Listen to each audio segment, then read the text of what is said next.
Hey, what is guys back again with another video about PUBG। अगर आप एक PUBG player है तो आपके दिमाग में काफ़ी सारे क्वेश्चन होंगे बैन को लेके, अनबैन को लेके। लेकिन इस वीडियो में हम बैन और अनबैन का आखिर में बात करेंगे। पहले बात करेंगे the unknown story of PUBG की शुरू कहाँ से हुआ, ये बैटल रॉयल का आइडिया और गेम कैसे डेवलप हुआ और ये कैसे मेन स्ट्रीम मीडिया में आया। तो सबसे पहले जो आइडिया था बैटल रॉयल का, ये एक कॉन्सेप्ट था चाइनीज़ बुक में और उसके ऊपर एक मूवी भी बनी, काफ़ी पुरानी थी, जिसमें 40 लोगों को एक जगह डाला जाता है और फिर जो आखिर में बचता है वो विनर होता है। और सेम फिर ये आइडिया था, लोगों को काफ़ी पसंद आया। उसके बाद फिर हॉलीवुड मूवी बनी सेम आइडिया पे, वो थी हंगर गेम्स। अगर आपने देखी हो तो काफ़ी अच्छी सीरीज़ हैं। तो लोगों को उन मूवीज़ को और ये बुक्स के बाद लोगों को ये फील हुआ कि ये सिचुएशन में अगर इंसान को पटका जाए तो कैसा फील होगा। तो ये एक अच्छा आइडिया था गेम के लिए। तो बैटल रॉयल का जो कॉन्सेप्ट था ये यहाँ से शुरू हुआ। लेकिन जो गेम की बात करें तो जो हमारा मेन जो कि फाउंडर ऑफ PUBG है तो वो है ब्रेंडन ग्रीन। ये एक आयरलैंड का नॉर्मल फोटोग्राफर और वेब डिज़ाइनर था जो कि साउथ अमेरिका गया, शादी की, डिवोर्स हुआ, 2 साल बाद वापस घर आया। तो उसने जो काम किया वो किसी एक गेम पे काम नहीं किया, वो एक मॉड्स थे। मॉड्स आपको पता है कि कंप्लीट गेम नहीं होते स्टैंड अलोन, वो सिंपल एक छोटे वर्जन बोल लो या फिर छोटे गेम बोल लो। तो आर्मा नाम का एक मोड था, उसके बाद डेजी नाम का मोड था। आर्मा एक अपने आप में काफ़ी high graphic hyper realistic game था, मोड था।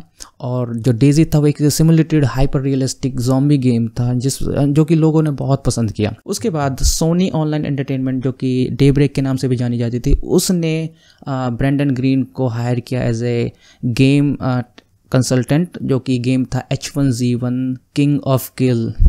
और उस पर काम करने के बाद ग्रीन का हमेशा से मकसद था कि जो वो खुद के आइडिया पे कोई गेम बना सके। तो उसने एक स्टेटमेंट में बोला था कि कॉल ऑफ ड्यूटी या फिर असैसिन क्रीड अपने आप में अच्छे गेम है लेकिन उसके टाइप के नहीं है। वो खुद से एक अपना जो कि आइडिया है बैटल रॉयल का, उस पर गेम बनाना चाहता है। तो उसके लिए वो साउथ कोरिया मूव कर गया 2016 में। वहाँ पे जो कंपनी है ब्लू होल, उसके जो कि हमारे चैंग हैन किम थे जो डिज़ाइनर थे, गेम डिज़ाइनर, वो काफ़ी इंस्पायर्ड थे डेजी गेम से जो कि ब्रेंडन ग्रीन ने ही बनाया था। तो वो उससे मिले। तो 1 महीने बाद ही जो कंपनी ब्लू होल है उसको काफ़ी आइडिया पसंद आया ब्रेंडन ग्रीन का बैटल रॉयल गेम को लेकर।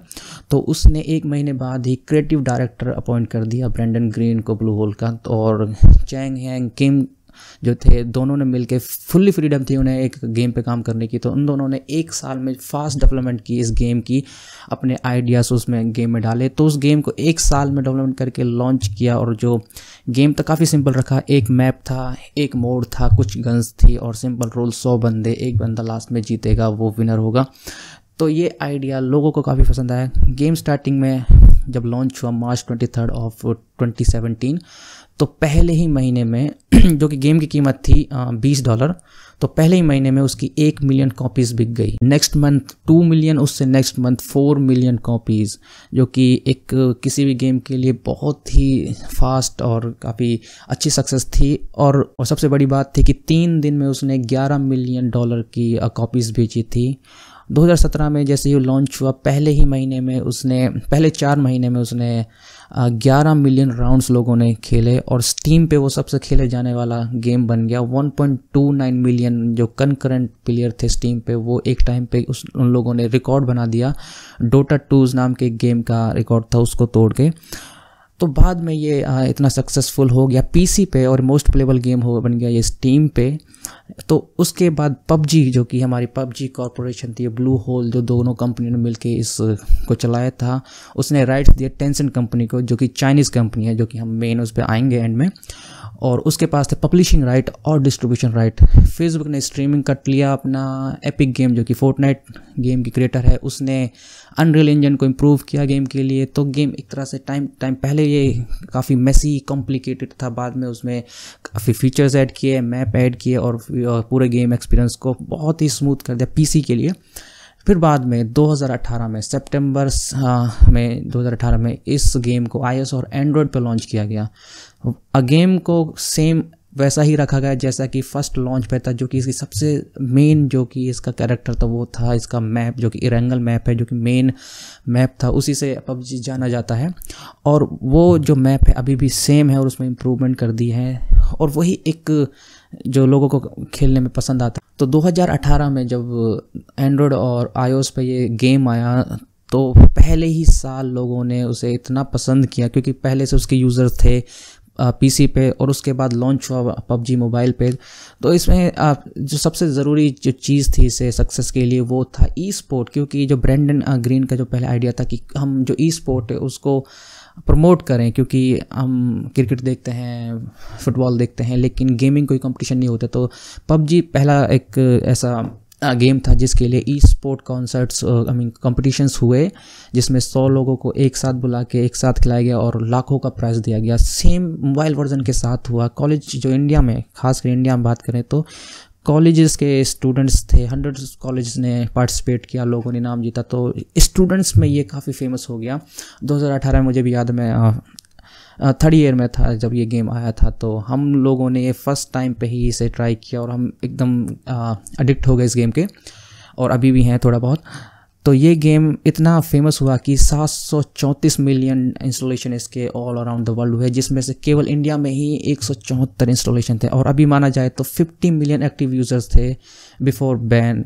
और फिर उसके बाद इंडिया चाइना बॉर्डर पे इन अगस्त 2020 सिचुएशन क्रिएट हुई कि चाइना ने बॉर्डर पार कर दी, और दोनों कंट्री के बीच में काफ़ी इंटेंस सिचुएशन क्रिएट हो गई और नेशनल सिक्योरिटी का मामला आ गया। और उसके बाद इंडियन गवर्नमेंट ने चाइनीज़ ऐप्स को बैन किया, जिसमें टिकटॉक भी था। फर्स्ट बैन में पबजी का नाम नहीं था, क्योंकि लोगों का मानना था कि ये एक कोरियन ऐप है। जैसा कि मैंने बताया कि टेंसेंट कंपनी उसकी पब्लिशिंग राइट्स को होल्ड करती है, और वो एक चाइनीज़ कंपनी, और सारा डेटा हमारे जो सर्वर्स हैं वो चाइनीज़ कंपनी के हैं।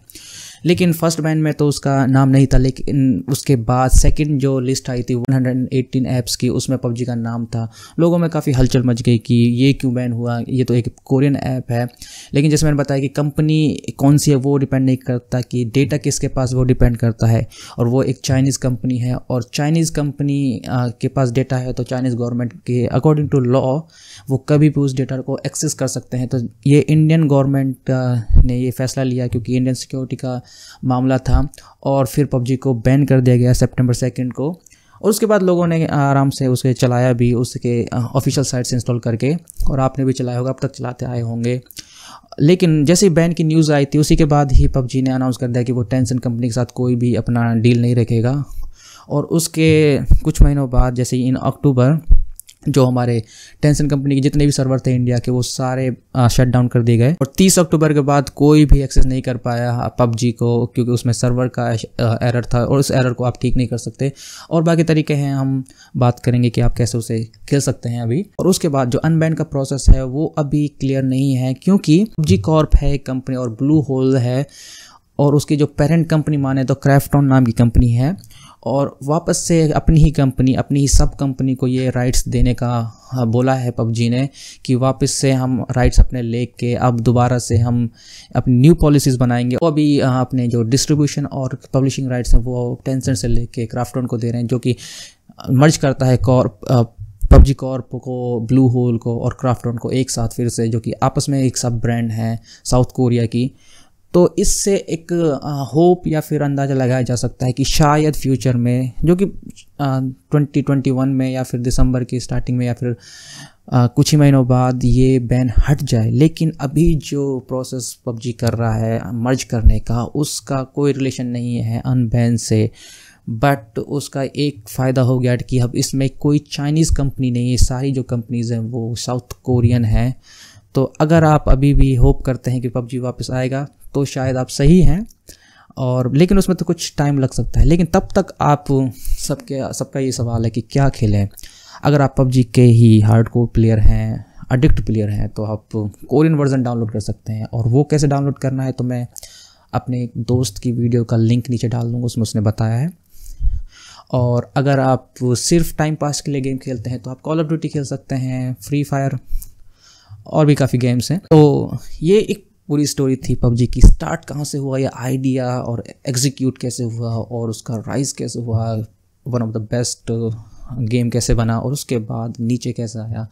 नीचे अभी आया नहीं है क्योंकि सिर्फ बैन हुआ है, लोग वापस से खेलना स्टार्ट कर देंगे। बाकी देशों में अभी भी पबजी के यूज़र हैं, सिर्फ 24% मार्केट थी इंडिया में पबजी की, बाकी अभी भी लोग नॉर्मली खेल पा रहे हैं। तो इस वीडियो में बस इतना ही, और अगर आपको वीडियो अच्छी लगी तो लाइक करें, शेयर करें, और अगर आप ऐसी वीडियो, इन्फॉर्मेटिव वीडियो और देखना चाहते हैं तो इस चैनल को सब्सक्राइब करें।